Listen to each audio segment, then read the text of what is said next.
I know you didn't make the team, but there's another Olympics in 4 years. You can be there. I run the fastest mile in Carson County.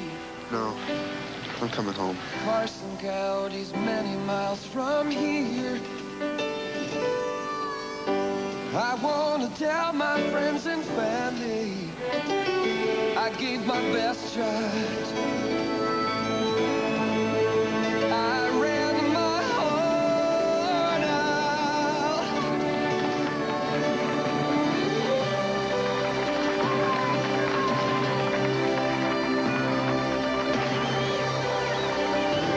This Olympic year, McDonald's pays tribute to a human trait more powerful than the will to win. Welcome home, champ. The courage to dream.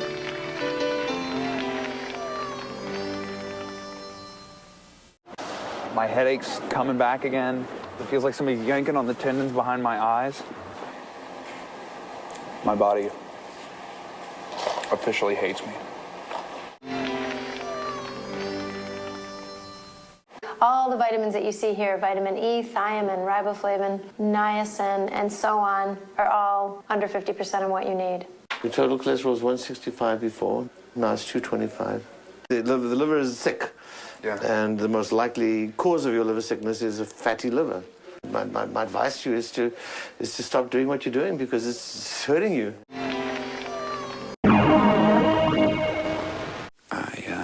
I woke up, couldn't breathe, was having really difficulty breathing, very hot, and felt like I was having heart palpitations. Came up and walked around the living room, just trying to get my breath back, and I want to finish, but don't want anything real bad to happen either. Hey, welcome to the video. My name is Derek Knight, and I've been coaching fitness and exercise for over 10 years. That includes nutrition certifications and a degree, yippee for me, in psychology. And what you're about to see is a journey through nutrition, through food, the history, and our physiological, our biochemical, and our psychological associations with food. So check out the video, food. Check out the video. If you like the video, hit that thumbs up button. Don't forget to subscribe if you want to see more content. I got 2 follow-up films I'm working on, and I'll do the best I can to answer any fitness questions along the way. So thank you very much. Enjoy the journey. Share this video if you think it can help somebody. Have fun. This is good health. Everybody. Food. In the fact that what you put in your body determines not just how you look, but how you feel and how healthy you are. On not just a day-to-day, week-to-week, month-to-month, year-to-year basis, but on a minute-to-minute basis. We know that, right? We put things in our body that change the way we feel pretty quickly. Right? And we need to understand that that power can never be underestimated. And I think a lot of us do. And that's why we oftentimes reach out and realize that we need to do something about our nutrition. I'm going to say that what we put in our body every day may be one of the most important decisions that we make every single day. Diets out there, of all of them, the paleo diet is the #1 Google diet around the world for 2 years in a row. The ketogenic diet is a high-fat, low-carb eating plan. A closer look at the latest diet craze to sweep the nation called intermittent fasting. And so the trap that you may fall into, and a lot of people fall into, is this idea of this eating window. You know, you fast during the day and then you have this 8-hour eating window. What's old is new again. Intermittent fasting is here and it's the rage. What's up guys, Jeff Cavalier, Athlean-X.com.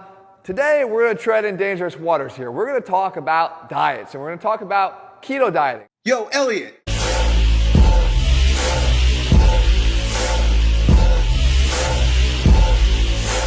Today we're going to be talking about whether or not you should be eating according to your blood type. One of the questions I find myself answering a lot as a dietitian is, what is allowed on a full liquid diet? Hi, I'm Dr. Berenstein.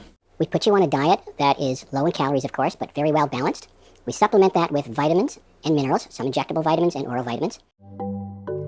The new Atkins diet is different. It's just better to shift and get more of your calories from plants. That's what the evidence shows. No, I eat beef and salt and water. That's it. And I never cheat. What was interesting was the pains, back pain, knee pain. What is that? It's inflammation. It's inflammation. Right. Your body does not want to have to process all that stuff, and they think that maybe the root for many people of a lot of causes of pain and discomfort is just inflammation, heavy diet. Right. Sugar. Right. Sugar is the big one.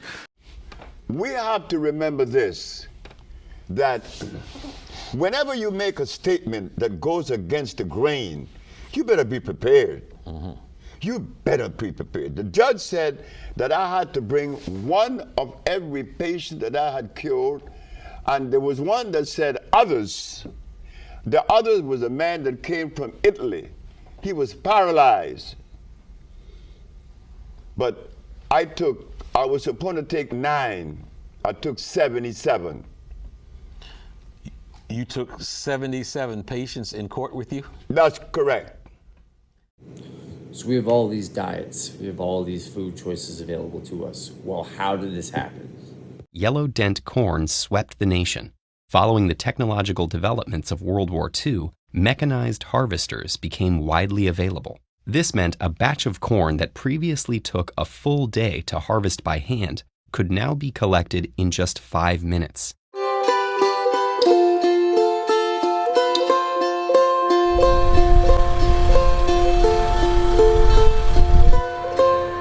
I'm running our sprayer using the GPS technology. We use auto steer and what we call AccuBoom, which turns on and off each sprayer boom automatically to minimize our spray overlap, to eliminate trips, to cut down on fuel usage and personal labor and labor costs. All of these help us do more with less. We then see the advent and then the introjection of biochemicals into our food supply. Another wartime technology, the chemical explosive ammonium nitrate, also found new life on the farm. With this new synthetic fertilizer, farmers could plant dense fields of corn year after year without the need to rotate their crops and restore nitrogen to the soil. More and more food is genetically engineered by chemical companies. While these advances made corn an attractive crop to American farmers, U.S. agricultural policy limited the amount farmers could grow to ensure high sale prices. But in 1972, President Richard Nixon removed these limitations while negotiating massive grain sales to the Soviet Union.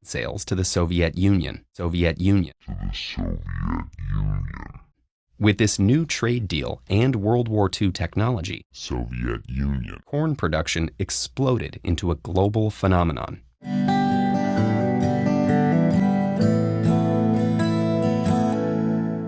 Some of the land has been in our family since 1880. Around that time, one farmer could probably feed about 15 people.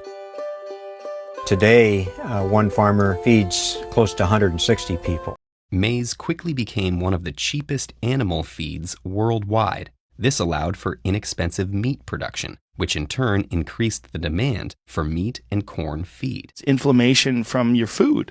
Right. And if you're eating food that, like, grass-fed beef, or in my case, elk. This wonder crop has come at a price. Global water sources are polluted by excess ammonium nitrate from cornfield. And the rise of monoculture farming has left our food supply dangerously vulnerable to pests and pathogens. A single virus could infect the world's supply of this ubiquitous crop. Corn has gone from a bushy grass to an essential element of the world's industries. But only time will tell if it has led us into a maze of unsustainability.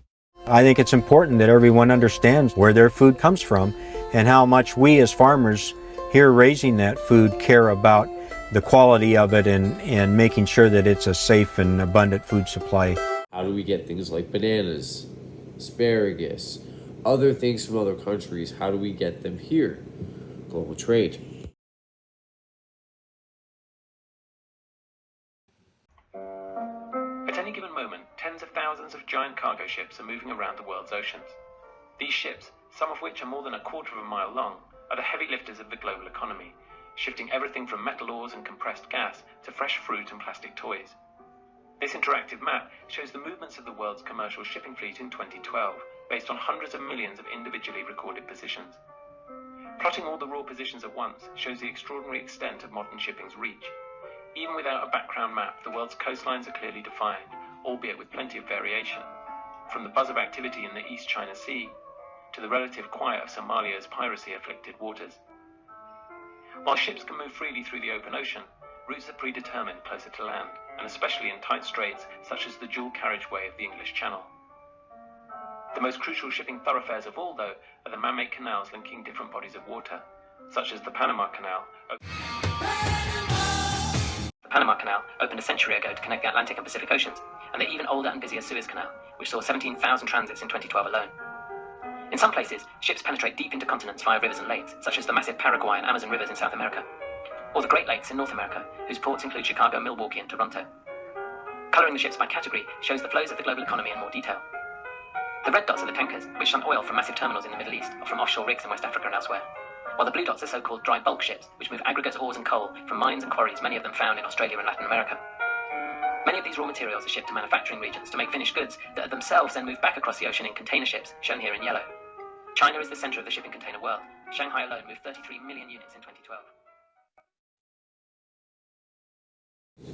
Of course, to allow these routes to happen, you need policy, for example.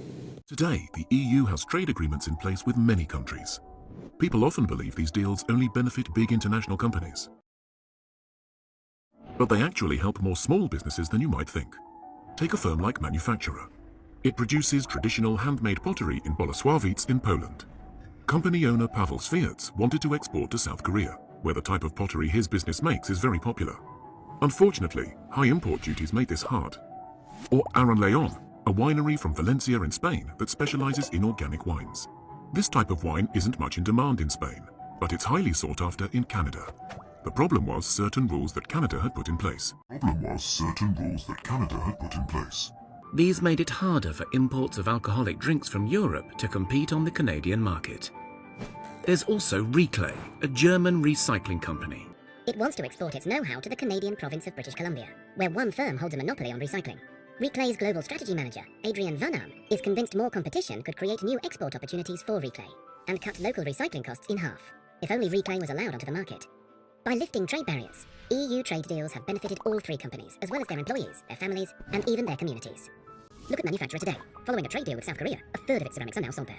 Its workforce has gone from 10 to 213 employees. And the new pottery museum in Bolesławiec welcomes 10,000 tourists a year from around the world. Just think how many enjoy a drink or a meal in one of the local restaurants. At Aran Leon, company owner Maria Sancho also has plenty of reasons to be cheerful.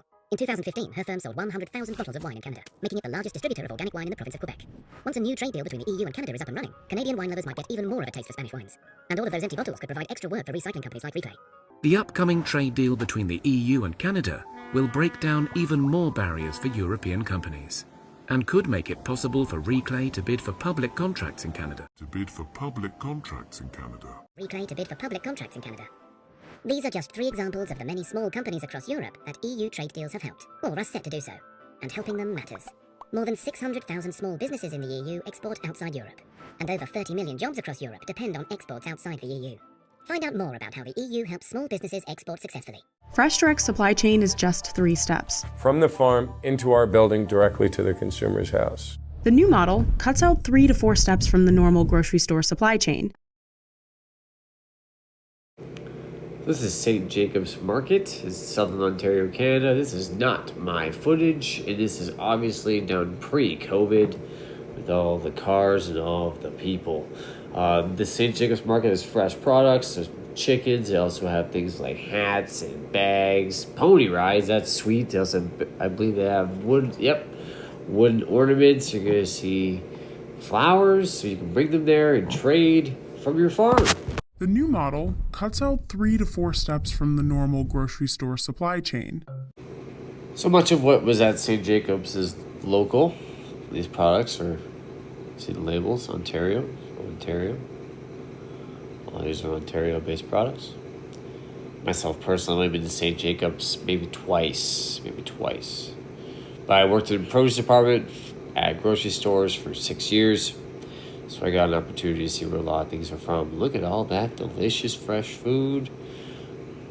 But who knows what's going to happen to this industry after COVID. Customers can fill carts and order online or through the app.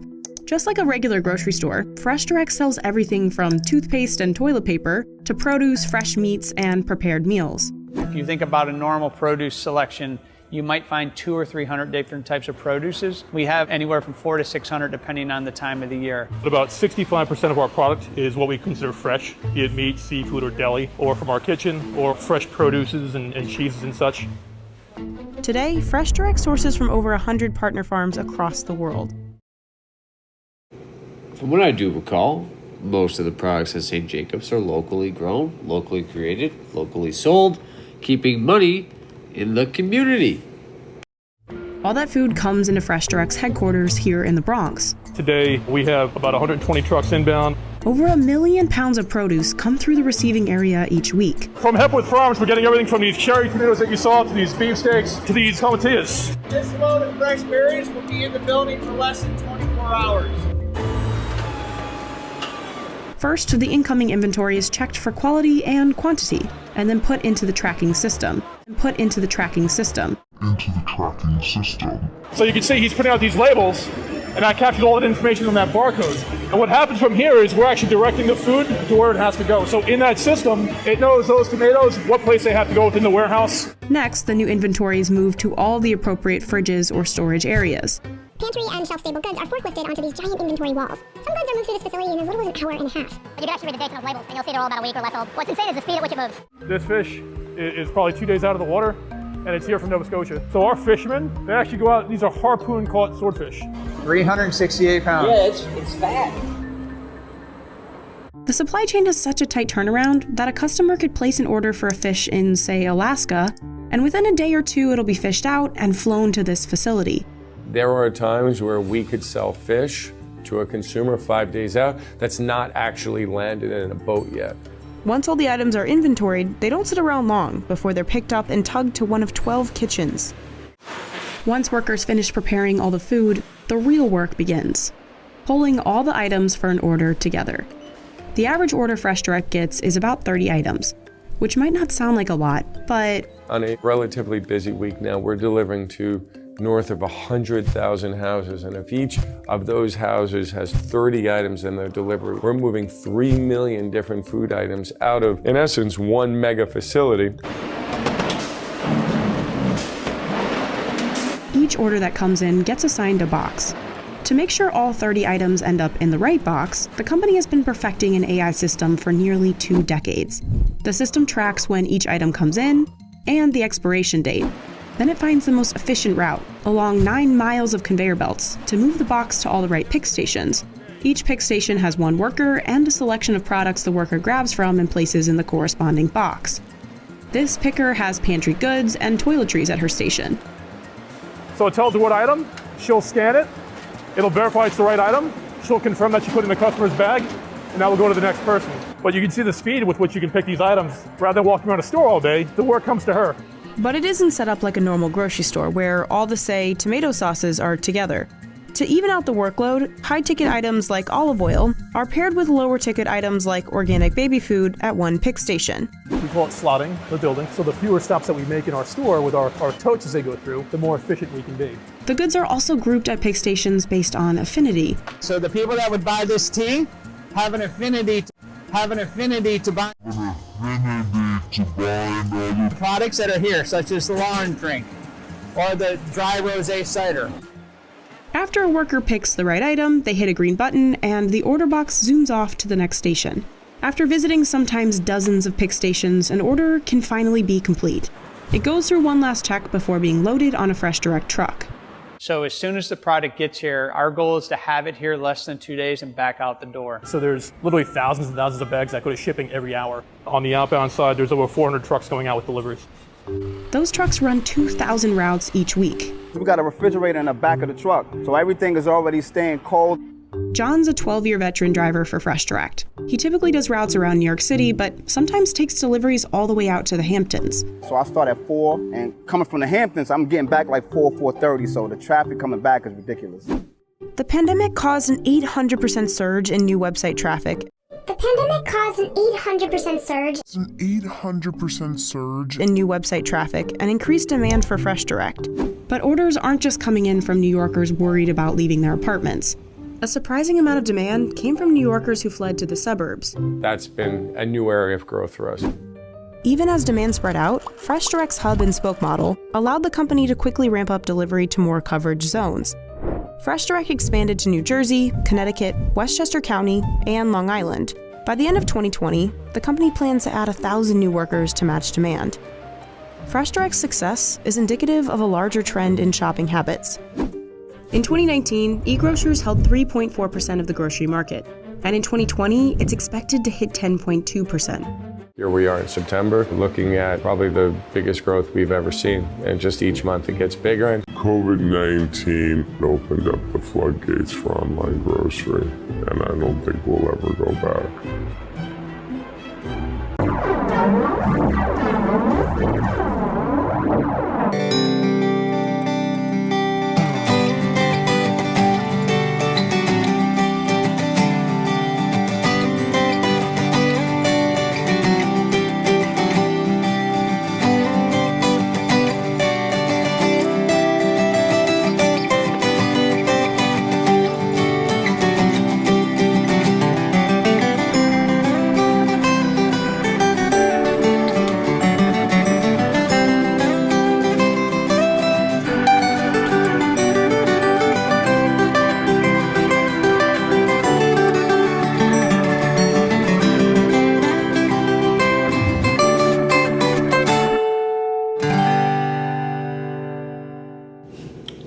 We got corn and soy everywhere. We got a whole bunch of, we have what 3 million groceries in one store. And then we used to have farmers market. You could buy knickknacks, hats, groceries, food, maple syrup, depending where you are, in your local farmers market, whatever local products are available to you. So is that so different from the way we've always done things? Did we used to eat what was available to us? Well, let's go back a little bit. Exploring and settling the Old West was a tough job. The pioneers of the West had to be resourceful and creative to survive as they settled the western frontier. They faced long, harsh journeys with no guarantee their supplies would last to their final destination. So they got creative in a culinary sense. Pioneer cuisine may seem strange to us today, but the settlers had no choice but to use what they had to survive and improvise as needed. Today, we're looking at the menu of strange foods pioneers ate in the Old West. Man, a skunk, them things can go off even after they's dead.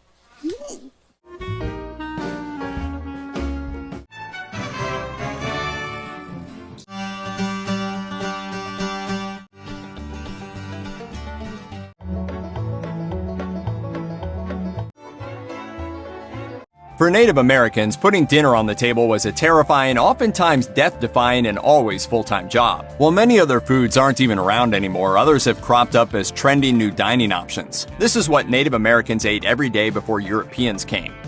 While the Clovis likely weren't the first people to set foot on American soil, they were responsible for some of the earliest settlements. And they were such good hunters, they've been blamed for the mass extinction of one of their favorite meals, the mammoth. The rise of the Clovis does coincide with the downfall of the mammoths, along with other Pleistocene megafauna. Bones found across 19 Clovis sites suggest that while they were eating a lot of mammoth, they were also eating bison, mastodon, deer, rabbits, and caribou. Their diet depended greatly on what was nearby. And megafauna seems to be the overwhelming preference. Clovis hunters in Mexico stalked the gomphotheres. As seen from this small section of a gomphothere jaw, they were massive elephant-like creatures. They also went extinct during this period. In the far north, they hunted something even more surprising, camels. Camels roamed wide sections of what's now Canada until the Clovis likely hunted them to extinction.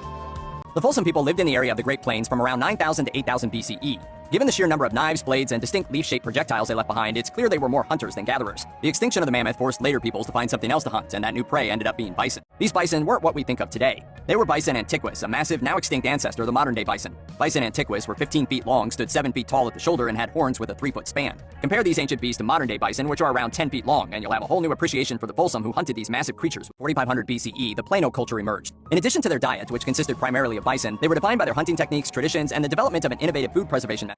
The meat was dried in the sun, then mixed with seeds, berries, and fat.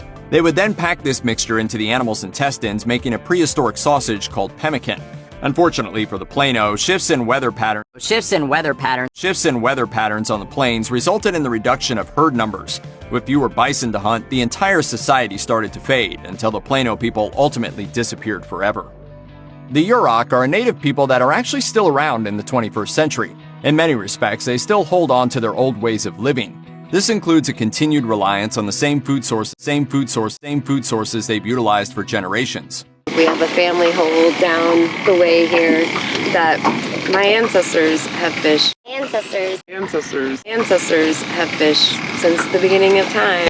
The tribe has traditionally lived on the Klamath River along the coast of California. They relied on foods like seaweed, mussels, salmon, sturgeon, and candlefish as the backbone of their diet. They've also drawn from the land, hunting deer and elk, but also thriving on acorns, berries, and a variety of teas. The Yurok have even been known to consume banana slugs. Even today, the Yurok still harvest from the same mussel beds and wild salmonberry bushes they have for generations, and they're hoping to teach future generations to do the same.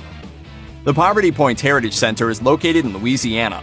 Most of these native people's food came from the water. Fish was their primary protein source. However, archaeologists have also discovered traces of nuts, aquatic plants, and tubers. And because no signs of agriculture have been discovered at the sites, it's believed that they were strictly hunter-gatherers. Based on the remains discovered in the area, it's likely that the people of Poverty Point hunted freshwater fish, turtles, snakes, alligators, frogs, and small mammals like rabbits and squirrels. Bones of waterfowl such as ducks and geese have also been discovered at many of the sites. The Anasazi are best known for their incredible cave dwellings chiseled out of the rocks in the American Southwest. But they are notable for other reasons as well. These ancient Americans developed a society that helped bridge the gap from being hunter-gatherers to utilizing more modern agricultural technology. Around 1200 BCE, human beings began settling the region of the Southwest. The territory they occupied was large enough to grow crops. At first, they focused on corn, and they didn't just grow it. They selectively crossbred crops in order to create new, hardier varieties.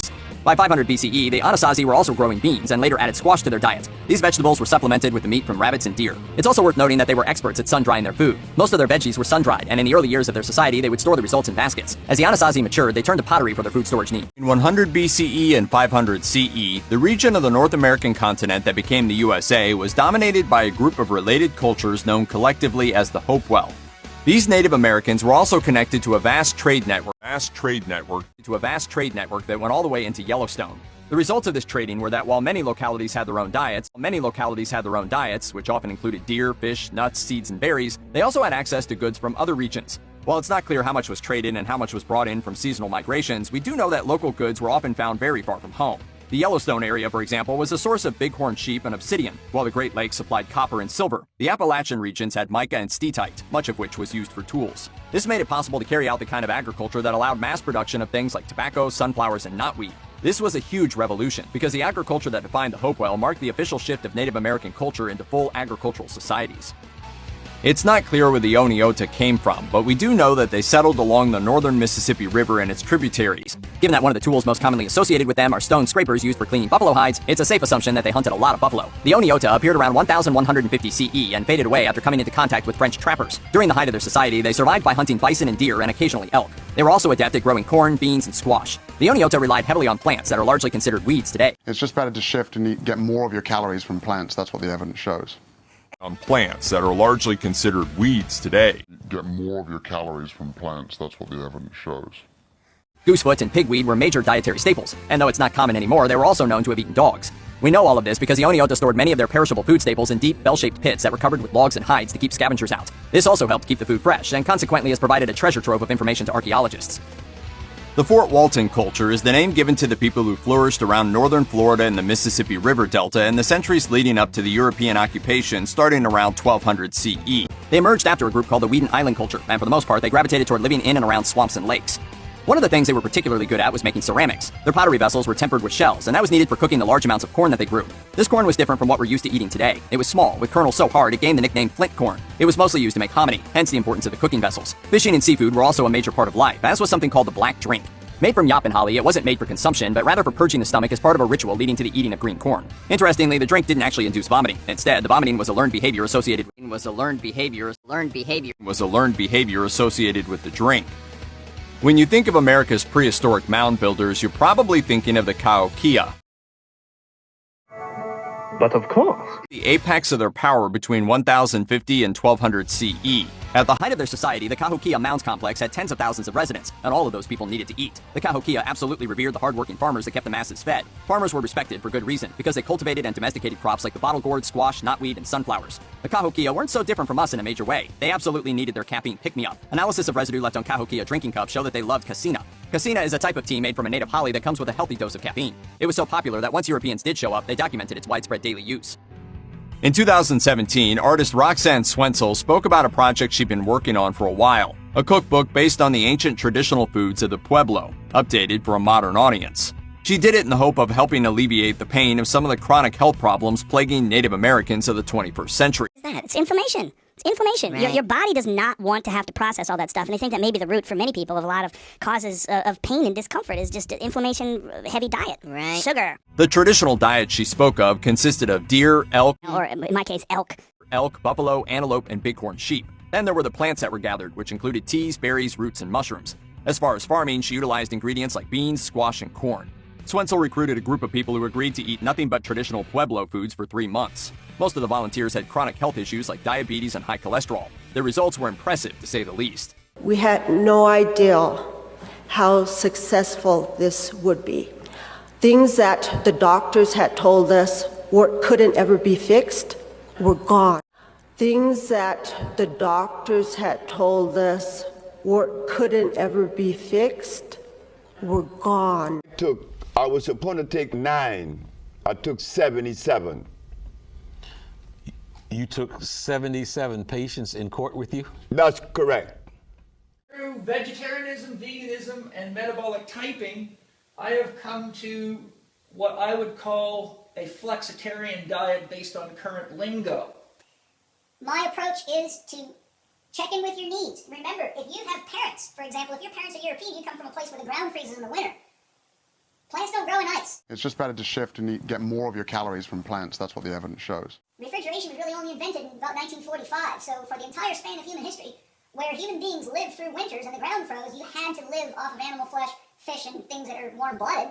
We got this ptarmigan, they're called these birds, quite common there in the Arctic. Heads up, things are about to get bloody. Viewer discretion is advised. Then I see what she's doing in the kitchen. She, got the birds, prepare them and stuff, and I'm taking pictures. I'm like thinking, this is not super interesting. It doesn't call out for Arctic. It's just not working right now. And it's the beginning of the story, so I'm impatient to try and get something done here visually that is telling. So I asked Dina, cooking, I said, do you have anything more Arctic, like whale? And she's like, yeah, I got plenty of whale meat. So she popped out this beautiful bag of, I'm like, no, not working.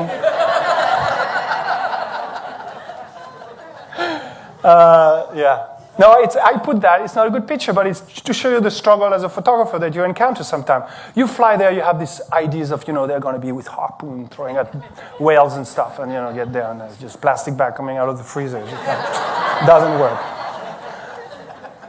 So then I turned to Ben. I said, dude, it's not working. I'm not getting anything. I need to look at meat and know which animals it comes from.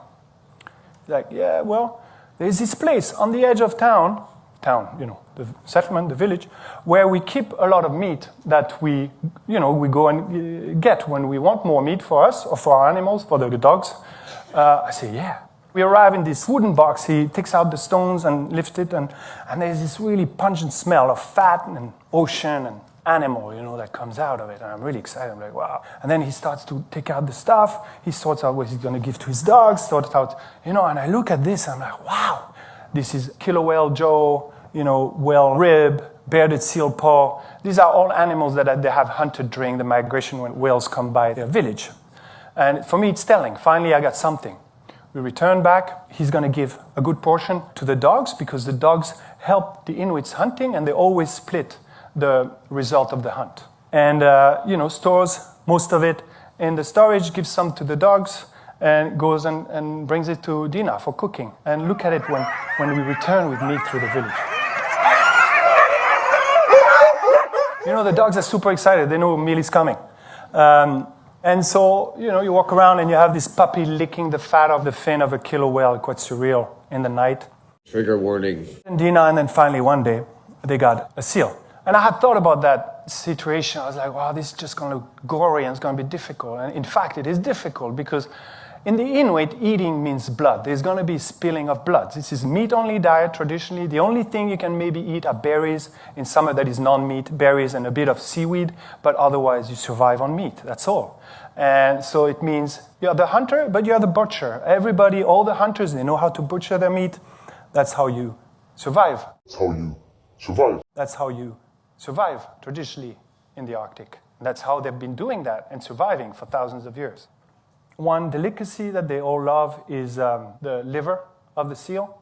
And this is the son of Bent having a piece of fresh liver of the seal that his father brought back. Tasted, it's very tasty, like iron, tastes like very strong. For holidays and birthday, then they really put an effort in eating almost only traditional. These are stuffed intestines and, smoked seal meat, matak, it's called. It's the blubber of the whale. There's some salmon also. You can see that they fish in summer and dried. They also eat musk ox. And this is a bit of a shocking image to many, but the kids doesn't seem troubled at all. I was like, whoa, what is that? Alien. It's the head of a polar bear that his father hunted. Or you would starve to death. It's legal to hunt polar bear to a certain amount. I think it's about 30 polar bears that can be killed every year under a very strict situation only by Inuits. And it's a very important traditional food. What's interesting with polar bear is that the person who first sees the animal will be the person that will get all the meat, not the guy who will kill it. A bit of a feel-good image after that. So each one of us has a variation on the theme of genetic possibilities, from those that can survive in the middle of the Australian desert, like inland aboriginals, or Quechua Indians or people like that, all the way to the Eskimo living off about 90% fat and protein from animal flesh sources, because that's what's available to them. You can have any variation of that in your genes, but if your genes require animal flesh as the bioavailable option or optimal for you to get fat, nutrition, and animal flesh to rebuild your cells, you'll find out right away, because trying a macrobiotic or vegetarian diet will give some benefits, but it'll also cause problems. Many people get great benefit from macrobiotic diets and vegetarian diets because they're actually detox diets. It's the first time they stop eating so much poisonous meat. It's often the first time they become aware of the quality of food that they're eating. So there's many benefits, but I've also had to be a therapist for many that have caused cancer for themselves, who paradoxically got over cancer on one of these dietary approaches, but now have created another cancer because their immune systems are so disabled and their overall vitality is so diminished from seriously lacking animal fat and animal flesh as nutrient sources. And so when you help people heal from cancer, who created cancer with a cure for cancer, and you realize that there is no one answer for any disease or any diet, it's a matter of identifying what the body needs, it becomes pretty obvious that there's a lot of dietary confusion out there. Fresh baked bread, piled with extra lean, juicy ham. Oven roasted turkey breast, topped with the classic taste of... Pardon me, would you have any Grey Poupon? But of course. Introducing Subway's new Turkey and Ham Dijon. Turkey, ham, and the great taste of Grey Poupon mustard, now for a limited time on your choice of rolls. At Subway, the place where fresh is the taste. So again, look at your genetics, look at what stressors you're under. Any stressors of any type. Body stressors, emotional or mental stressors such as divorce, loss of a job, bankruptcy, you name it. All these can cause radical shifts in your dietary needs. Look at specific needs. For example, a lot of vegetarianism, we put that up, I put raw up there. Many people in the vegetarian movement and macrobiotic movement are very raw oriented. And then there's the entire raw movement, and there's raw vegetarian, and there's raw macrobiotic people, and there's raw with paleo. Monday Night Raw! But I'm very, very pro raw food. The question is, what's ideal for that person's body? What raw foods are best eaten raw? What foods aren't ideal eaten raw because of fiber content, nutrient blockers, and other such things? At the end of the day, I'm a flexitarian. I teach that method because it works and it means everyone gets what they need, and that all we got to do is increase the quality of the food on the planet and quit destroying nature, and we will have the grand reward of elevated consciousness and leaving the planet safer for the animals, the plants, and the people that may live here. So my conclusion is healthy people make healthy choices and have the energy to take action and lead by example. I'll say it again. Healthy people make healthy choices and have the energy to take action and lead by example. So you see with food that we used to, as a species, eat whatever was around us in our local areas. Now, with our massive accessibility to food, our diet and nutrition has become very complicated. There's a mass amounts of abundance, making things a little more confusing as to choose what's right and what's not. But as we can see from our native example, perhaps eating what we've always eaten is best for us. It's in you. It's all over you. It is you. Your body consists of an entire ecosystem of diverse and helpful little bacteria, more than 100 trillion of them. This is the human microbiome, and it means that we each have a troop of good bacterial superheroes to call our own. Did you know that the greatest concentration of bacterial superheroes lives in your gut? This ecosystem of microorganisms is a huge part of who you are. Your microbiome aids in food digestion to fuel your body, influences your mood and energy levels, helps you adapt to your surroundings to protect against harmful organisms. To protect against harmful organisms.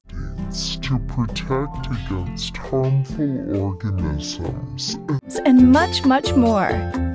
Scientists have only just scratched the surface of understanding how incredible these little guys truly are and how important they are to our health.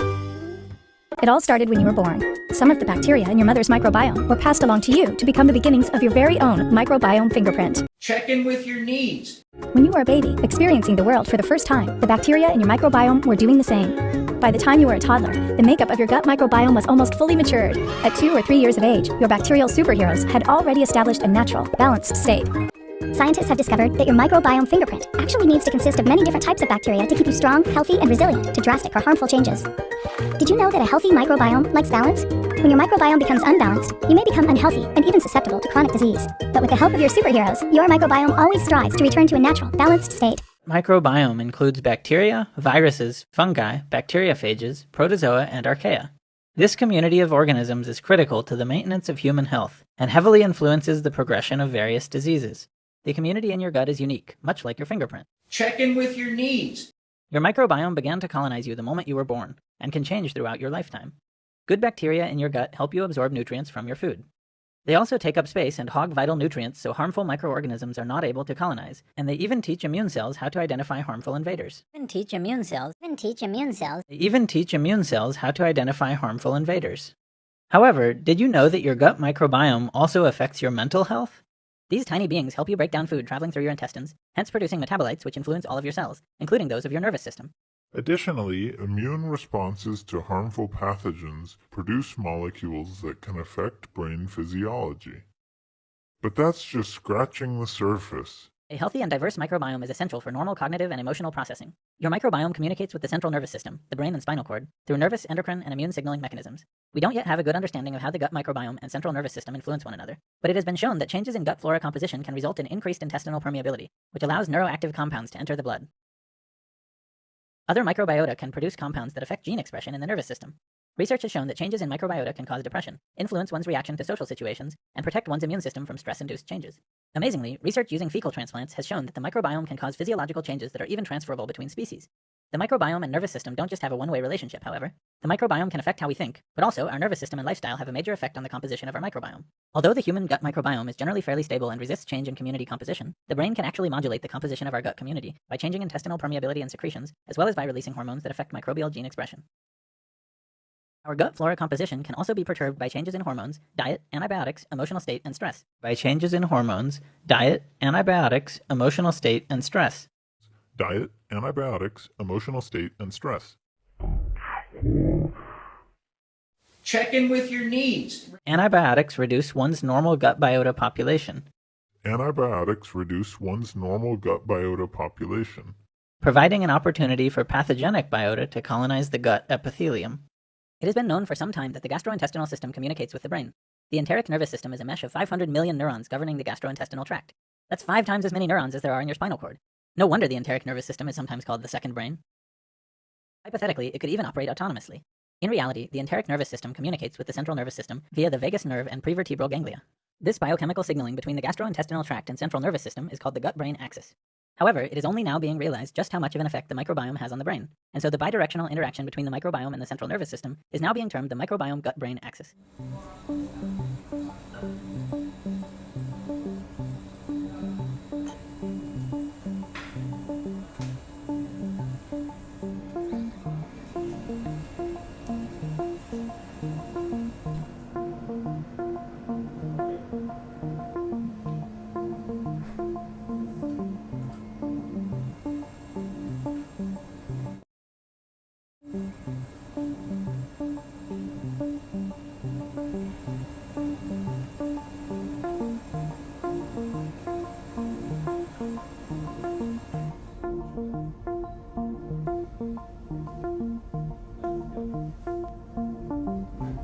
We analyze the different components that make those beautiful cuts and try to figure out which are the key components we need to mimic in order to achieve those beautiful cuts of meat.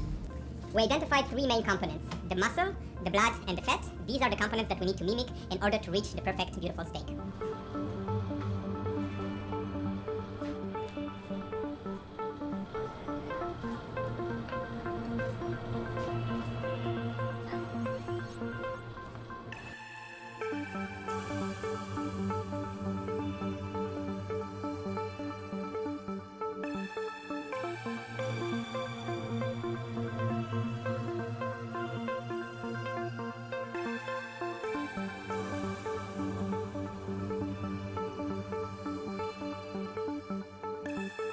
Our technology can create whole muscle cuts just as a cow can produce that in a much more efficient way with a lower cost, and of course it's much better for the environment. And of course it's much better for the environment. This is the biggest problem we face today as humanity, and this is the best way to fight climate change. Unfortunately for the Plano, shifts in weather patterns on the plains resulted in the reduction of herd numbers.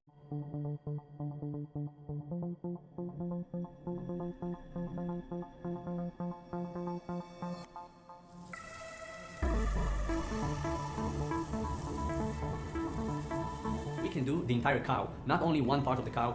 Steaks, roast, slow cooking, grilling, everything that an animal can do, we want to do the same or even better. That's ridiculous. You do nothing but play God, and I think your octoparrot would agree. Probably shouldn't be. We want to work with more and more chefs around the world, more and more meat distributors, and we don't see a reason that this can't be in the table of everybody in every country around the world.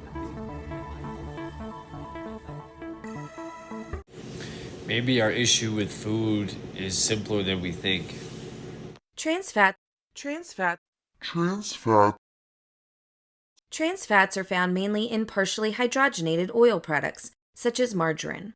Because unsaturated fats are less stable and spoil faster, food manufacturers add hydrogens to make them more saturated through a process known as partial hydrogenation.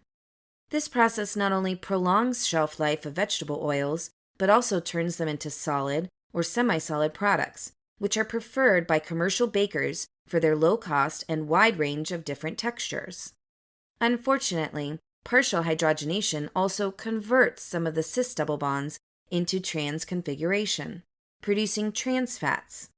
The FDA has officially banned production of partially hydrogenated oils in June 2018, but products made earlier may still be in use until January 2020. These mountains of maize inspired numerous corn concoctions. Corn starch could be used as a thickening agent for everything from gasoline to glue, or processed into a low-cost sweetener known as high-fructose corn syrup. Whether we go to a restaurant or shop at the local grocery store, we often take for granted all that goes into getting that food onto our dinner plates. Behind all the food we eat are giant conglomerate organizations. Behind all the food we eat are giant conglomerate organizations. Behind all the food we eat are giant conglomerate organizations. When you control the food, you control the people. McDonald's, Walmart, Nestle, the Kraft Heinz Company, Associated British Foods, Freedom Foods, Anheuser-Busch, Molson Coors, Saputo, Mondelez International, Sugar. Humans eat only 40% of all cultivated corn, while the remaining 60% supports consumer good industries worldwide. One interesting link that is still being investigated is the correlation between autism and high levels of Clostridium bacteria in children's stools. Around 70% of people with autism suffer from gastrointestinal problems. These gastrointestinal problems may be associated with an altered gut microbiome, one that causes increased intestinal permeability. Although much more research needs to be done before any conclusions can be made, it is possible that certain developments in gut flora may trigger autism, or that the two develop concurrently. Clever disguise, kid. Those little kids won't make me go cuckoo for my favorite cereal. Delicious, munchy, crunchy, chocolatey Cocoa Puffs. They're part of this delectable, nutritious breakfast. Nutritious breakfast. Gee, where's Sonny? Not here. Philadelphia. We thought he'd like a bite of Puff Cocoa Puffs. Chocolate-tasting Cocoa Puffs. Munchy, crunchy, chocolatey. Cocoa Puffs. Yahoo! I'm cuckoo for Cocoa Puffs. A most savory cereal. Now, a traditional taste of the North. Mushy peas from Bachelors. Creamy, smooth. They're a grand change from ordinary veg, and kids love them. New Bachelor's steak pie fillings make a pie that's proud to lift its lid. Bachelor's meat is specially chopped and shaped to give chunk after chunk of firm beef in a rich gravy, and Bachelor's guarantee no lumps of fat or gristle. The way the family like it is the way Bachelor's make it. Make a pie that's proud to lift its lid with new steak pie fillings from Bachelor's. Hello, Ben. It's me.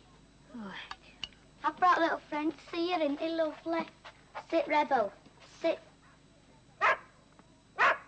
Oh, look, Ben. Want spicy beef burger? You'll have to want. Oh, go on. I sometimes sneak him a piece at our house. Ah, but your man's beef burger's a different kettle of fish. Bird's eye. Somehow other beef burgers just don't taste the same. Nobody told us how tough it is to raise kids. They almost drove me to fortified wine. Then we figured out we could park them in front of the TV. That's how I was raised, and I turned out TV. So, Dave, how was San Francisco? It was great. Did you drive across the Golden Gate Bridge? No. Did you see Alcatraz? Is that there? Well, what did you do? I found a sourdough roll. Introducing Wendy's sourdough bacon cheeseburger. It's a San Francisco-style roll stuffed with a quarter pound of fresh beef, Monterey Jack, bacon, and Dijon sauce. Reminds me of when I was in San Francisco. I met the Sarah. Hey, Wherever you are this summer could be a very cool place with Miller's 10 grand a day giveaway. We've got a lot to unload. That's $10,000 a day, every day. Look for numbers inside specially marked cases of Miller beer. Don't even talk to me until I have my coffee. Okay? Oh, hey, Tim. Sorry, I haven't had my coffee yet. No. Morning. Welcome to McDonald's. Can I interest you in a Not before I have my coffee.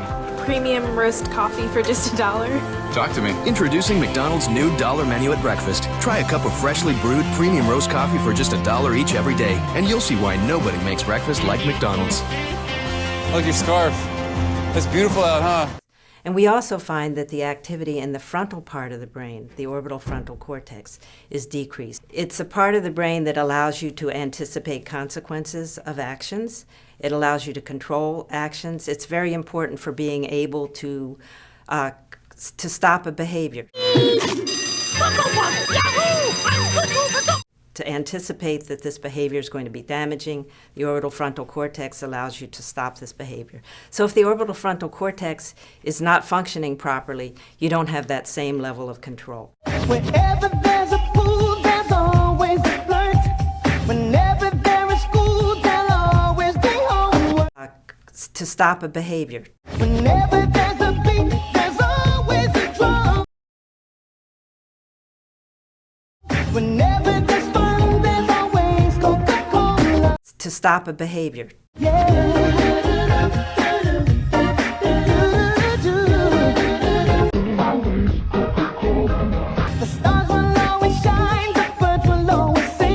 Shifts in weather patterns on the plains resulted in the reduction of herd numbers.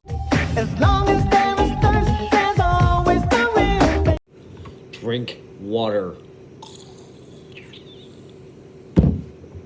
Maybe a coffee. Coca-Cola Classic is always the one. Whenever there is fun, there's always Coca. probably heard that Coca-Cola used to have cocaine in it.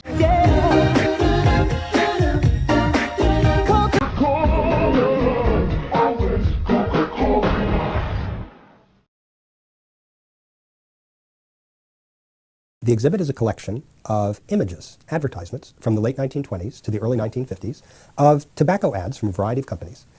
Beginning in the mid-20s, tobacco companies understood that the public was becoming concerned about the health implications of smoking. Prior to this time, there were a few rare cancers known to be associated with tobacco, but by the 1920s and 1930s, the lung cancer rate is skyrocketing, and people start finding all kinds of filth in tobacco: arsenic, lead, diethylene glycol, other poisons.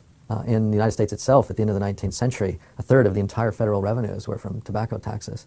So tobacco has been a huge source of revenue for states throughout the world. It's been a huge source of revenue for states throughout the world. And that's one of the main reasons governments are so reluctant to take any reasonable steps to halt the epidemic. Approximately 1 in 3 adults and 1 in 6 children are obese. Obesity is epidemic in the United States and a major cause of death attributable to heart disease, cancer, and diabetes. CDC TV presents Health Matters.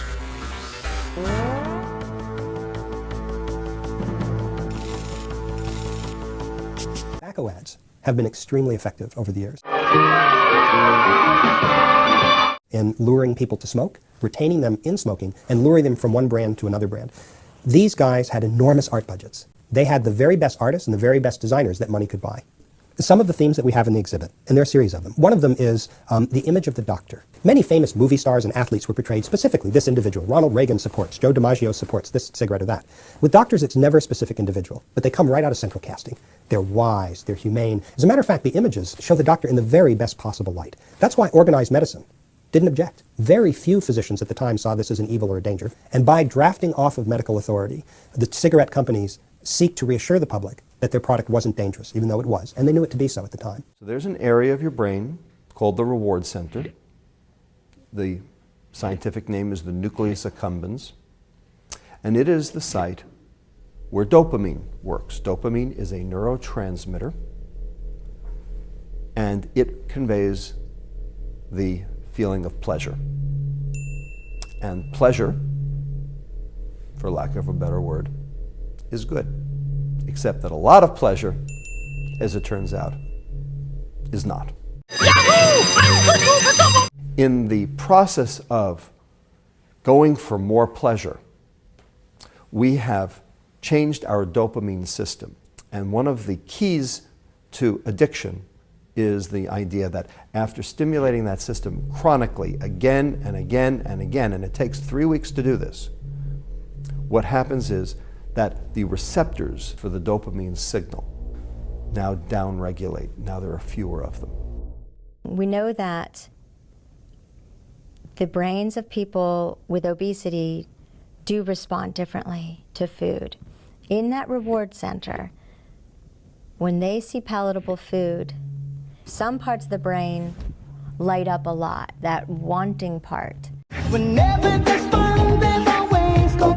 But the liking part, once they taste the food, it's blunted. It's not that they're getting more pleasure and reward, they're getting less. That's like living with an urge that you can't satisfy.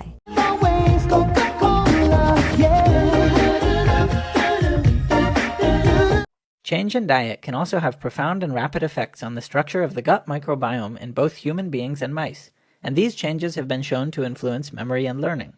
More research on the microbiome gut-brain axis will help us get further insights into disorders of both the gut and the central nervous system.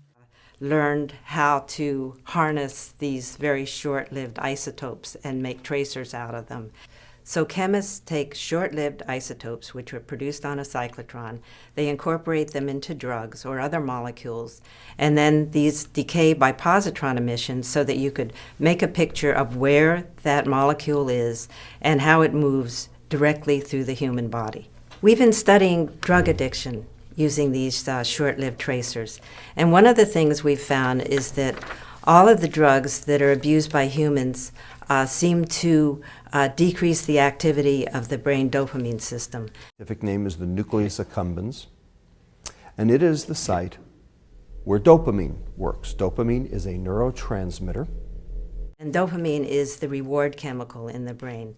So we find that drug addicts seems to have an understimulated reward system, and we think they are taking drugs in order to compensate for this. And so people think that this hypo-reward condition, or this inability to experience the same level of reward from the same foods that other people are getting, is causing people to overeat in order to get that dopamine that they're missing. It's a learned behavior associated with the drink. People begin using their product when they're teenagers or young adults. Nobody essentially as an adult begins smoking, very few. You might entice an older adult to change to your brand, but you're not going to start them smoking. So a lot of ads, even today, are aimed at starter smokers because that's the lifeblood of the profits of the tobacco industry. Now in these days, you would actually have pictures of young teenagers and saying, gee, I like this cigarette better than that cigarette. And they're often, playing sports or at a party or something that would indicate a happy time. This month you can go to McDonald's to check out the world's coolest cars. Not those cars, these cars. Or meet a bunch of cool new friends. Not those friends. You can choose between a hip, hot, cool Barbie and Friends miniature with stylable hair or a tire-squealing, pavement-peeling new Hot Wheels car. One with each $1.99 hamburger Happy Meal you buy your kids. Santa Claus was in literally dozens and dozens of tobacco ads, including some wonderful ones where Santa is sitting there puffing and blowing great streams of smoke out. This is clearly targeted at a youthful audience. When you look at how overtly hucksterish that era was from the 20s to the 50s, to realize, although that's obviously false, what's going on today is no different. What's going on today is no different. Companies, although they're constrained by regulation, by the government, they found very subtle and insidious ways to corrupt the message. And that even today, marketing to young people to begin smoking, marketing to women, marketing to blacks, and indeed, even the anti-smoking programs aimed at grade school and high school kids are often coded messages that really support smoking. I know you didn't make the team, but there's another Olympics in 4 years. You can be there. You have the effort to promote smoking in Africa, in the former Soviet Union, Latin America, and of course China, Asia in general. This is where the big market is because a lot of the American consumers have realized what the hazards are and smoking rates are on the decline. But in many parts of the world, the epidemic is really just beginning. And that's why the 21st century is going to be the gigantic. It's going to be the gigantic period of the epidemic. Approximately 1 in 3 adults and 1 in 6 children are obese. Give me sugar.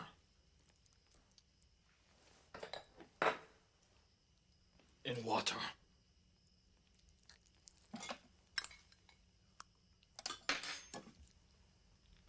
More. More.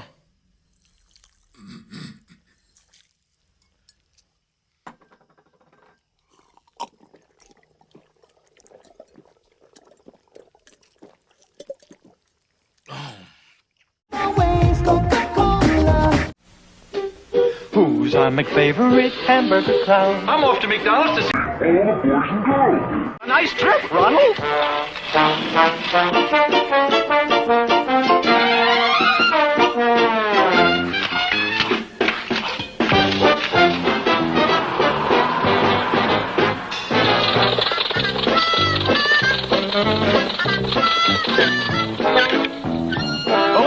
Balloons! Thanks a lot! You're welcome! You think Ronald will make it to McDonald's in time? He always does, you know. You really think he'll make it to McDonald's? I hope so.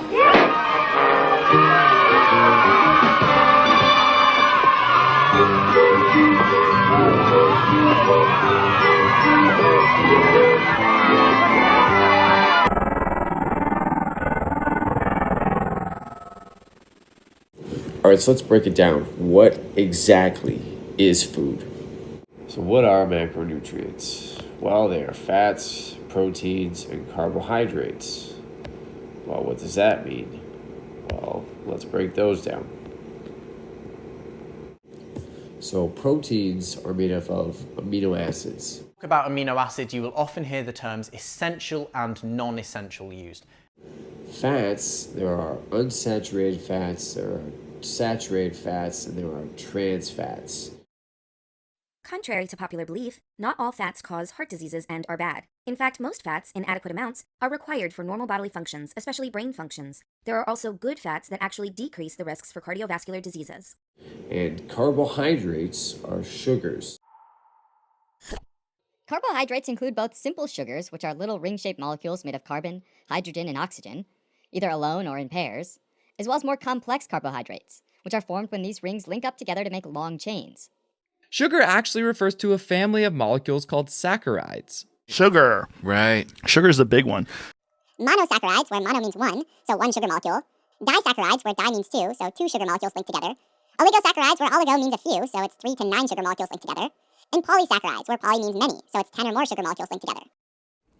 You eat steak, as depicted here, or any form of other protein.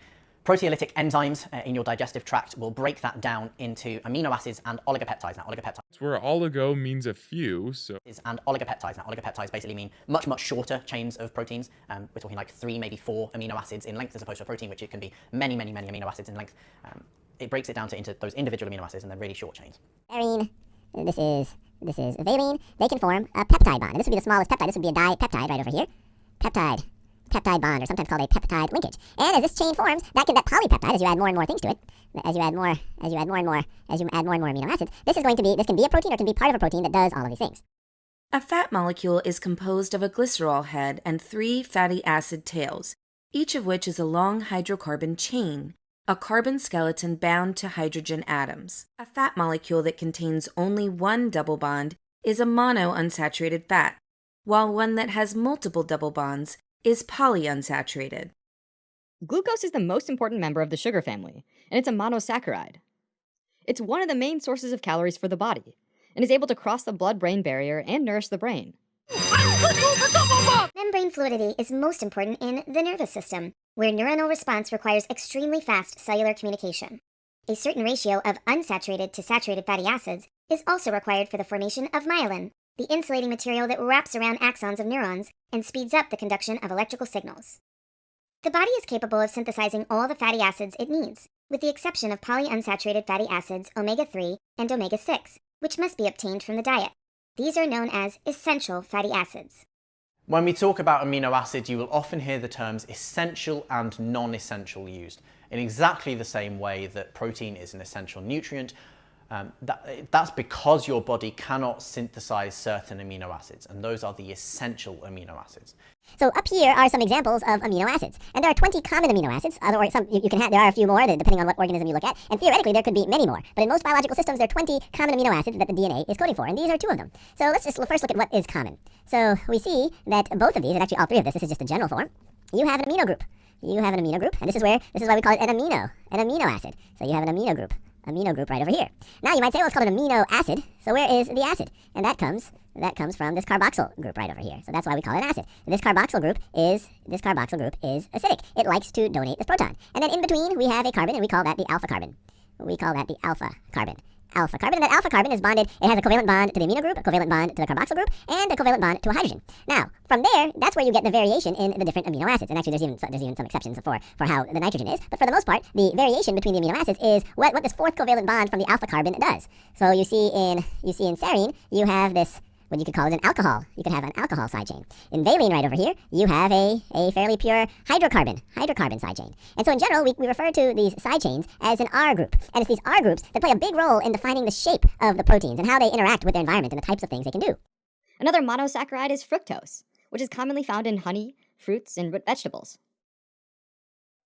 Finally, there's the monosaccharide galactose, known as milk sugar. It's known as milk sugar because it's only found in nature when it links with glucose to form lactose, a disaccharide found in the milk of mammals, which includes cow milk as well as human breast milk. Sucrose, or table sugar, is another disaccharide, and it's formed when fructose links up with glucose. Sucrose is found in various fruits and vegetables, with sugar cane and sugar beets having the highest quantities. Maltose is another disaccharide, and this one has 2 glucose molecules linked together, and it's found in molasses, which can be used as a substrate to ferment beer. Freedom Foods, Anheuser-Busch, Molson Coors. Here are the complex carbohydrates. There are oligosaccharides, like galacto-oligosaccharides, which are short chains of galactose molecules, like those found in soybeans. Then there are polysaccharides, which are even larger chains with branches, and are the most abundant type of carbohydrates found in food. Starches are polysaccharides with molecular bonds between sugar molecules that human intestinal enzymes can break down. Starches are an important source of calories, and can be found in foods like rice, potatoes, wheat, and maize. Maize quickly became one of the cheapest animal feeds. Starches don't taste sweet like simple sugars, because they don't activate the taste buds in the same way. And there are also dietary fibers, which are carbohydrates that intestinal enzymes can't break down, and so the body can't digest them. Now, there are many different types of dietary fibers, and they're not all the same when it comes to their structure or impact on health. Fibers have molecular bonds that are resistant to human intestinal enzymes, so they pass through the small intestine undigested, get broken down a bit by bacteria in the large intestine. Gut microbiome includes bacteria, viruses, fungi, bacteriophages, protozoa, and archaea. And ultimately end up as bulk matter in the stool. Fibers are critical because they can slow down the rate of absorption of simple sugars like glucose in the small intestine, which can help maintain healthy blood glucose levels. They also increase stool weight, which helps prevent constipation. And fibers like beta-glucan are also good for heart health. When you eat something, like a piece of onion bread, enzymes start breaking down the disaccharides, oligosaccharides, and polysaccharides into monosaccharides so they can be absorbed. Different enzymes help to break down different linkages. Eat steak, as depicted here, or any form of other protein. Proteolytic enzymes in your digestive tract will break that down into amino acids and oligopeptides. For example, amylases break down large polysaccharides like starch into smaller units, whereas lactase, sucrase, and maltase break down lactose, sucrose, and maltose into their monosaccharides. The individual monosaccharides that result from the digestion of larger carbohydrate molecules, glucose, fructose, and galactose, cross the gut lining and get into the bloodstream to get used by the body. When glucose levels in the blood increase after eating, the pancreas releases the hormone insulin. And this helps move glucose into all cells for energy. Insulin helps stimulate the liver to store glucose as glycogen in a process called glycogenesis. The total cholesterol was 165 before, now it's 225. The liver is sick, and the most likely cause of your liver sickness is a fatty liver. Diets rich in trans fats increase the bad cholesterol LDL and reduce the good cholesterol HDL, having the most detrimental effect on blood vessels. Insulin helps stimulate the liver to store glucose as sugar, as glycogen, in a process called glycogenesis, which is when some of the glucose molecules get linked together with alpha-1,4 and alpha-1,6 glycosidic bonds to form a polysaccharide called glycogen. Insulin also promotes fat and protein synthesis. If excess glucose enters into the cell, it will store this glucose in the form of glycogen. Now, in order to produce glycogen, we enter into a new metabolic pathway called glycogenesis, which requires ATP. Recall how glycogenesis is an anabolic process, and anabolic processes require energy. So some of that glucose will be converted to ATP in order to facilitate the remainder of that glucose to be converted into that energy-rich storage material that we know as glycogen within cells. Now, there will be a point where your glycogen stores within a cell become maxed out. At that point, glucose cannot be converted into glycogen anymore. However, glucose is still producing whopping amounts of acetyl-CoA. In fact, the amounts are so large that the citric acid cycle is choking. In order to overcome this, the metabolism within a cell has an overspill mechanism, and that overspill mechanism drives acetyl-CoA into a new metabolic pathway, which again requires ATP because it's anabolic, called lipogenesis. And that excess acetyl-CoA is used to create fat. Excess acetyl-CoA is used to create fat. For example, triglycerides. In short, lipogenesis acts as an overspill mechanism that takes away some of that burden away from the citric acid cycle in terms of the acetyl-CoAs that are backing up within the metabolism. Pancreas releases the hormone insulin, and this helps move glucose into all cells for energy. Insulin helps stimulate the liver to store glucose as glycogen in a process called glycogenesis, which is when some of the glucose molecules get linked together with alpha-1,4 and alpha-1,6 glycosidic bonds to form a polysaccharide called glycogen. Insulin also promotes fat and protein synthesis. Now, metabolism of galactose has an initial step where an enzyme in the liver converts galactose into glucose. It basically flips the orientation of the OH group on the fourth carbon. Just like that, galactose can become just another glucose molecule in the liver. Fructose, though, is handled a bit differently by the liver. Fructose, though, is handled a bit differently by the liver. Fructose has a total of 6 carbons, and most of it's broken down into 2 3-carbon molecules and sent into glycolysis to help generate energy. When energy is needed, all 3 monosaccharides are metabolized through glycolysis, then the citric acid cycle, and oxidative phosphorylation. Glucose will be converted to ATP. Ultimately, all digestible carbohydrates, regardless of whether they come from simple sugars in honey or from starches in baked potatoes, are broken down into their component monosaccharides for immediate energy use or stored away for a rainy day. Lipogenesis. And that excess acetyl-CoA is used to create fat. There are various types of carbohydrates. Simple sugars are monosaccharides and disaccharides that the body can readily absorb. Starches are polysaccharides that take longer to absorb. And fibers are polysaccharides that the body can only partially absorb with the help of gut bacteria. With the help of your superheroes, your microbiome always strives to return to a natural, balanced state. Eating a healthy diet means choosing foods that are as nutrient-rich as possible. And foods that contain fiber, starch, and natural sugars like fruits and vegetables tend to be richer in nutrients than those with added sugars. So what are micronutrients? Well, that includes things like vitamins and minerals. Well, so what do? Well, they build up our body just like all food. Well, let's investigate these a little bit further. In addition to water and macronutrients, in this section, section 3 of 10, we'll be looking at macronutrients, specifically water. The purpose and function of water. So what is water? It's the most important nutrient, made of oxygen and hydrogen. After air, water is the most important factor to human life. Accounting for approximately 60% of your body weight, humans can exist for several weeks without food, but only a few days without water. Some of the functions of water. Water makes up the majority of fluids in and around cells and other structures. Water's most important functions include hydration, the maintenance of optimal levels of water for health. Transportation, used in the transportation of bodily fluids, for example, blood plasma. Temperature regulation, water is used to lower body temperature, for example, the secretion of sweat. Lubrication, water is the primary component of saliva, making it possible to swallow otherwise dry foods. A solvent, known as the universal solvent, water is used by the body to dissolve solutes in the blood. So how much water should you be consuming? You need approximately 30 milliliters of water per kilogram of body weight per day. This would be approximately 2.3 liters of water for a 77 kilogram or 170 pound person. Because the human body requires a balance of hydration, 2 states can occur that have the capacity of harming, or at extremes, even killing us. Dehydration. This is the state at which the human body is lacking sufficient water. A 2% or more drop in body weight from loss of water will begin to decrease health both short and long term.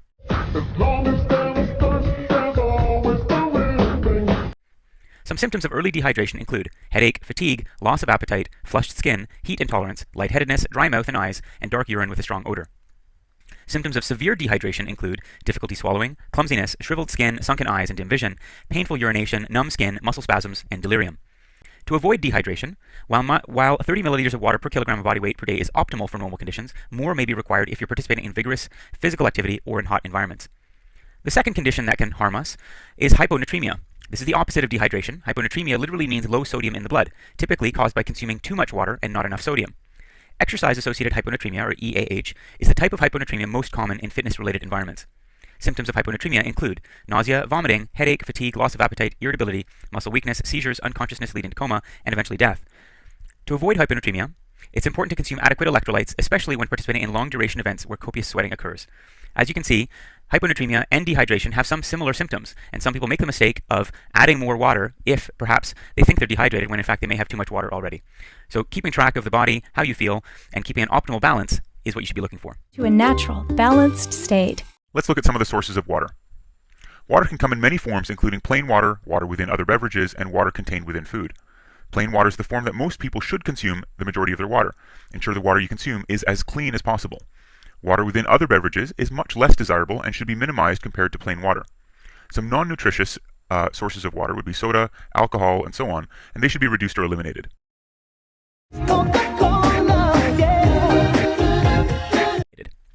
Semi-nutritious drinks such as tea, coffee, fresh squeezed juices, etc. are acceptable in small quantities, for example 1 to 2 servings per day.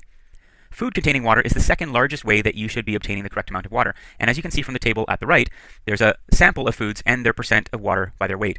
All the way at the bottom there, you have an example of roasted chicken, which has about 65% of its weight being water, all the way up to the top with lettuce being about 95% water. So eating more foods that have a higher percentage of water per weight will give you an additional bit of hydration. Food provides micronutrients which do not bring energy but are essential for life. These constituents can be divided into two groups. Firstly, the minerals and oligoelements, and secondly, vitamins. Vitamins can be defined as amines that are vital, necessary for life. Indeed, unlike vitamins K, PP, and D, they cannot be synthesized by our body and must therefore be provided by food. Among the 13 vitamins, two families can be distinguished. Firstly, the vitamins which can be dissolved in fat. These are the vitamins A, D, E, and K. Secondly, the vitamins which can be dissolved in water. These are the vitamins of the B group and C. Vitamins are involved in many biological functions, such as building functions. For instance, improvement of calcium absorption, but also in the functioning and maintenance of the body, like the vision, gene regulation, blood clotting, antioxidants, and many chemical reactions in the body called enzymatic catalysis. A balanced and diversified diet allows for the body's needs to be met. Indeed, most of the vitamins can be found in the main food categories. Some vitamins can be found in more specific categories. Vitamin D can be produced in the skin using certain sun rays and also obtained from certain foods, both plant and animal, mostly in fish oils.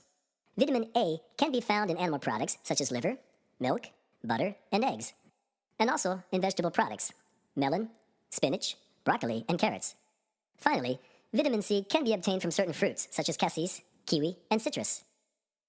An insufficient intake of micronutrients leads in short term to an impairment of the functioning of the organism. Long-term insufficient intakes can lead to clinical troubles. The most widely spread deficiencies in developing countries are of vitamins A, B12, and PP. Among industrialized countries, there are deficiencies in vitamin D and vitamin B9, which are particularly important for childbearing women. At the opposite end of the spectrum, consumption of a vitamin above its requirements will not improve the performance of an already functioning organism. Its consumption can lead to medium or long-term toxicity. For instance, excessive intake of vitamin A leads to vision disorders, headaches, and dry skin, depending on the amount of intake. Similarly, excessive intake of vitamin D leads to weight loss, stunting, hypercalcemia, and hypertension. More than organic materials, food provides many mineral materials, among which around 20 are essential in humans. The amounts of minerals in the organism are variable, around 1 kilogram of calcium or phosphorus, a few grams of iron or fluorine, and less than 1 milligram of chromium or cobalt. These are finally ranked into two categories. Either minerals for those which constitute more than 1 gram per kilogram of body weight, or trace elements. In total, these mineral materials represent only 4% of body weight, but are involved in a wide range of body functions, such as formation of hemoglobin, pH and water electrolyte balance, building, renewal of the skeleton and teeth, and muscular contraction. Finally, with the exception of iodine and fluorine, all other minerals have multiple roles. As with vitamins, a balanced and varied diet ensures contribution of minerals and compensates for losses. However, deficiency in iron leads to reduced physical performance, decreased learning ability, and in the case of large deficiency, anemia has been observed in 1 billion people around the world, particularly in childbearing women and preschool children. Iodine deficiency, leading to cretinism and goiter, is frequent in Asia, South America, and Africa, and affects 500,000 people. Finally, the prevalence of marginal deficiency in zinc can reach 25% in Africa and Asia, and also leads to stunting and to a higher risk of infectious disease. In industrialized countries, only marginal deficiencies in minerals occur. This is the case for calcium in adolescents or seniors, and iron in women, influenced by menstruation. A long-term excess of calcium can lead to impaired renal function. This risk is increased in the case of excessive intake of vitamin D. Recommended that a healthy diet contain 45 to 65% of its calories from carbohydrates. The number of calories you need to maintain your weight depends on things like your age, sex, height, weight, and activity level. In fitness nutrition, one thing you hear the most about is protein, protein, protein. If you want to build muscle, get enough protein. Losing weight? Well, eat your protein. Stay the same weight? Protein. Just want to chill on the couch all day and do nothing? Well, then you're gonna need protein. We're tirelessly told that we need it, but exactly how much protein should we be eating? If you look up RDAs from places like the World Health Organization and National Academy of Sciences, you'll typically find numbers around 0.8 to 1 gram per kilogram of your body weight. A modest amount, but nothing massive. For a 180-pound male, that's roughly 2 chicken breasts or 3.5 scoops of your favorite protein supplement. But these recommendations are for the average person simply meeting daily requirements for a healthy life. Since almost all fitness goals revolve around building or preserving muscle tissue, naturally it will require more protein. One of the ways to determine adequate protein intake is measuring your nitrogen balance. From the 3 macronutrients, protein is the only one that contains the element nitrogen. An amino group? Knowing this, researchers can figure out if you're eating enough protein by measuring the nitrogen content in your food and nitrogen content that you excrete.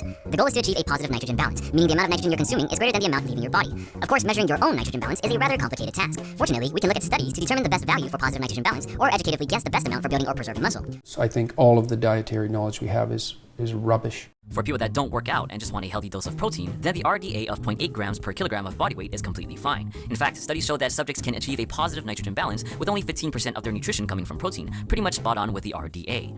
When you add exercise and goals to the mix though, things quickly change.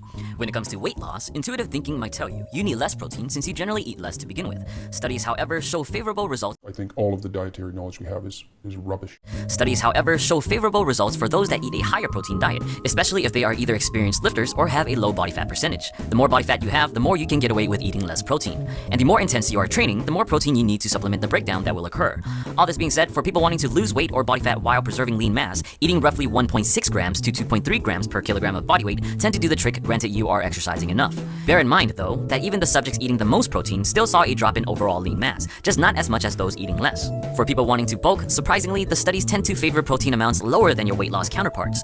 Almost all studies show similar improvements in muscle protein synthesis with a protein intake of 1.2 to 2.2 grams per kilogram of body weight, those that are more fit requiring the higher end of the spectrum. Strength gains, however, do favor a protein intake above 3 grams per kilogram, but is not exactly necessary, especially if you're a beginning to intermediate lifter. In any case, there are drawbacks to eating too much protein. For weight loss, eating too much protein means fewer calories from the energy-efficient macronutrients, carbs, and fats. Not only will you have less energy, chances are that it will be much more difficult to adhere to your diet since it leaves little room for more desirable foods. You're still eating your all-beef diet? Unfortunately, yes. For weight gain, too much protein will make it difficult to meet calorie needs since it will make you feel full quicker. Protein is also the most energy inefficient macronutrient, requiring your body to take roughly 30% of the calories from protein just to digest and use it as energy. So if you struggle meeting these ranges mentioned, try sticking to the low end of the spectrum, or at the very least, try meeting the minimum requirement of 0.8 grams per kilogram of body weight. I think I overestimated. There's an obesity epidemic in North America, perhaps throughout the Western world.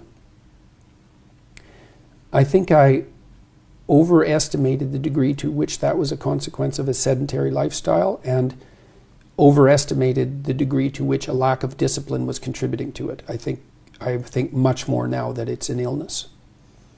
Well, those are two different things though, aren't they? Discipline is self-control and illness is something out of your control. Well, let's say you're overweight, you should exercise. Mm-hmm. It's like, well, actually the evidence that exercise will thin you down isn't that great.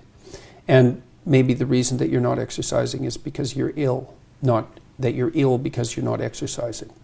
So I have a lot more sympathy for the hypothesis that the obesity epidemic is actually a consequence of an illness, of a broad scale. Illness isn't exactly right. It's a dietary problem, fundamentally. And there are deep causes for that. Are you still eating your all-beef diet? Unfortunately, yes. Really just beef? Not? Can you have like ketchup on it? Nothing.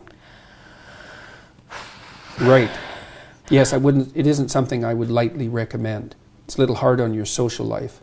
It makes traveling quite difficult, and it's dull as hell. But what has it done for you? Well, I lost 50 pounds in 7 months. I stopped snoring. I had some autoimmune conditions that seem to have gone away. I'm not taking antidepressants. My mood isn't perfectly regulated, but I'm under a fair bit of stress, so that might have something to do with it. I sleep much less. I can work more. I imagine your arteries might not be in great shape. I don't think there's any evidence that I don't think we have any idea what causes arteriosclerosis. I think all of the dietary knowledge we have is rubbish. And partly because it's unbelievably difficult to do proper dietary studies. You can't do controlled studies. It's all correlational, and there's so many variables. I think the correlational studies are useless. So also this all meat diet, this all beef diet has apparently cured my daughter. So, who had juvenile rheumatoid arthritis? Well, that was the original diagnosis. Then it was idiopathic, which means we don't know what the hell's causing it. Yeah, but she's completely symptom-free. So that sort of thing makes you sit up and take notice because it doesn't make any sense. I was supposed to take 9. I took 77. My approach is to check in with your needs. We had no idea how successful this would be. Things that the doctors had told us couldn't ever be fixed were gone. That sort of thing makes you sit up and take notice because it doesn't make any sense.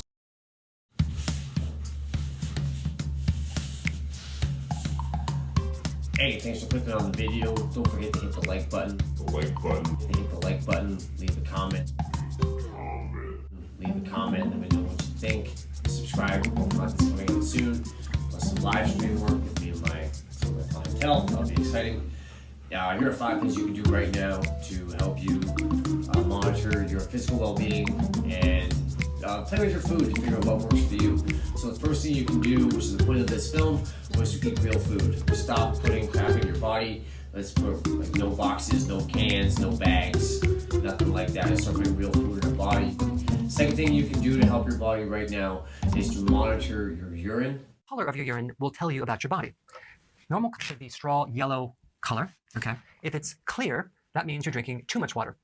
If it's darker yellow, that could mean you're dehydrated. You need to drink more water, or you have ketones in the urine.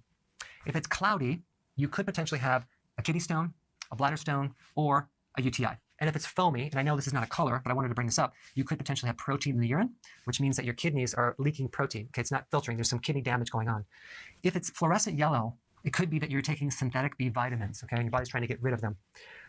If your urine is red or rust color, it could be blood, beets, or berries that you're consuming. Now, if it's blood, it could mean that you have a kidney stone, or a UTI, or a prostate problem, or let's say you just got done running a marathon.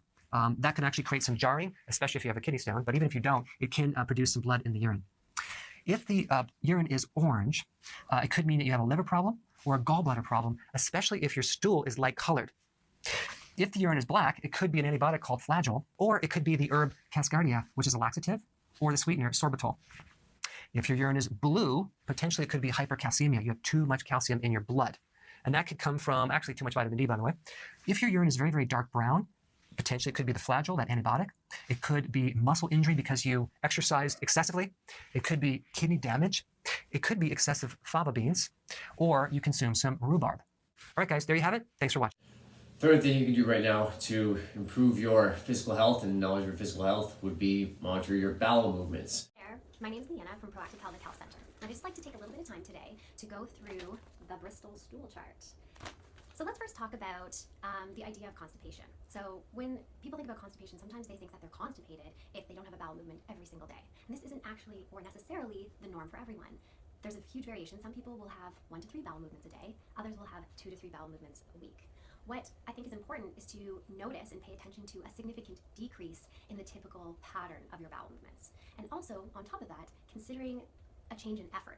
So if you find that you're having the urge to have a bowel movement and you sit down and you feel like nothing's happening and you're feeling the need that you need to push, you need to bear down, you need to hold your breath, you find your face is getting red or you're grunting and straining, that's not normal.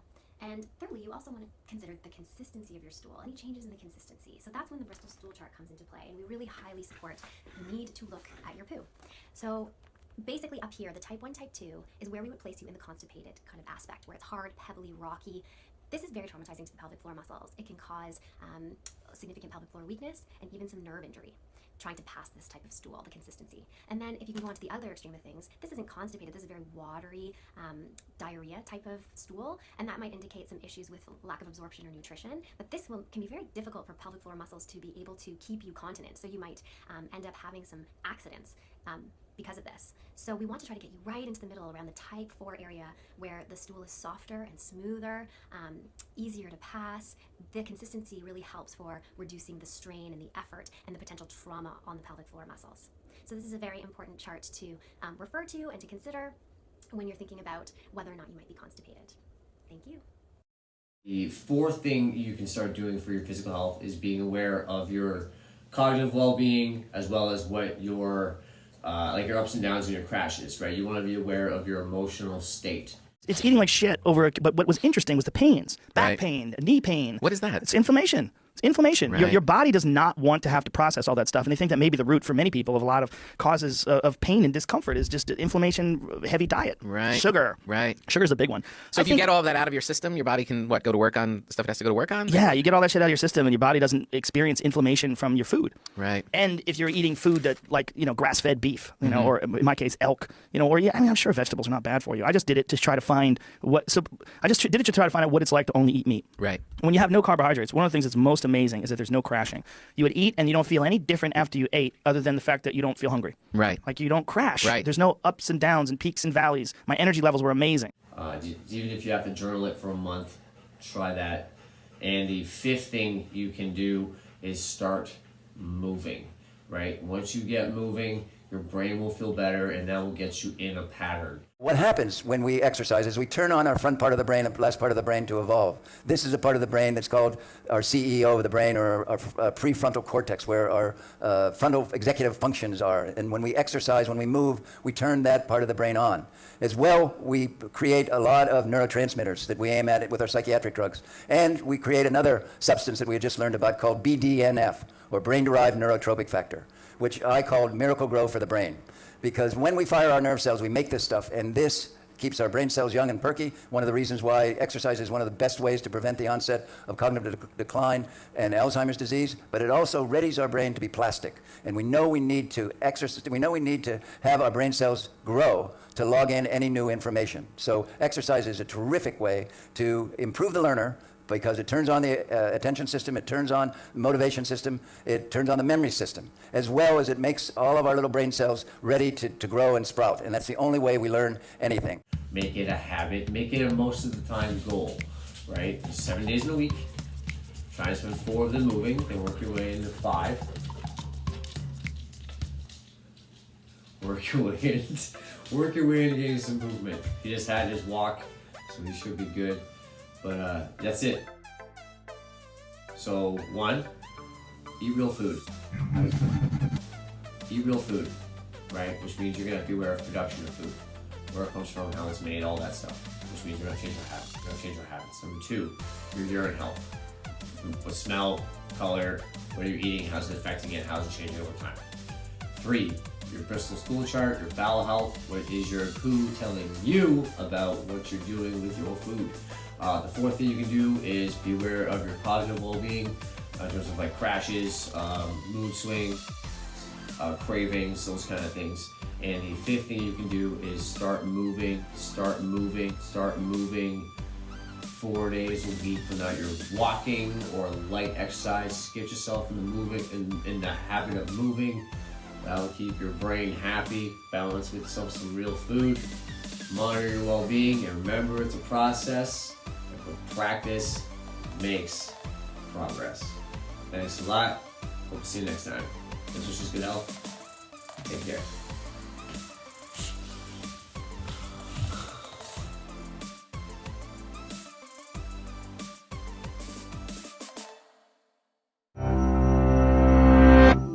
In 1996, 56 volunteers took part in a study to test a new painkiller called trivaricane. On each subject, one index finger was covered in the new painkiller, while the other remained untouched. Then, both were squeezed in painful clamps. The subjects reported that the treated finger hurt less than the untreated one. This shouldn't be surprising, except trivaricane wasn't actually a painkiller, just a fake concoction with no pain-easing properties at all.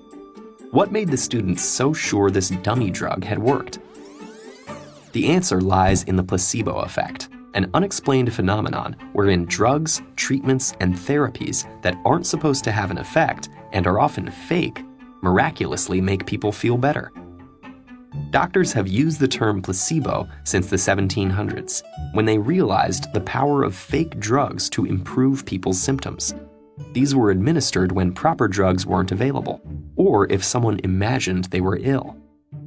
In fact, the word placebo means "I shall please" in Latin, hinting at a history of placating troubled patients.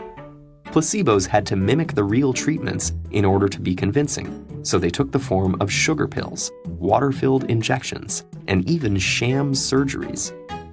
Soon, doctors realized that duping people in this way had another use, in clinical trials. By the 1950s, researchers were using placebos as a standard tool to test new treatments. To evaluate a new drug, for instance, half the patients in a trial might receive the real pill. The other half would get a placebo that looked the same. Since patients wouldn't know whether they'd receive the real thing or a dud, the results wouldn't be biased, researchers believed. Then, if the new drug showed a significant benefit compared to the placebo, it was proved effective. Nowadays, it's less common to use placebos this way because of ethical concerns. If it's possible to compare a new drug against an older version or another existing drug, that's preferable to simply giving someone no treatment at all, especially if they have a serious ailment. In these cases, placebos are often used as a control to fine-tune the trial so that the effects of the new versus the old or alternative drug can be precisely compared. But of course, we know that placebos exert their own influence too. Thanks to the placebo effect, patients have experienced relief from a range of ailments, including heart problems, asthma, and severe pain, even though all they'd received was a fake drug or sham surgery. We're still trying to understand how.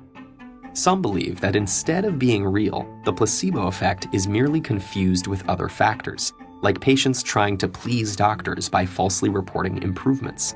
On the other hand, researchers think that if a person believes a fake treatment is real, their expectations of recovery actually do trigger physiological factors that improve their symptoms.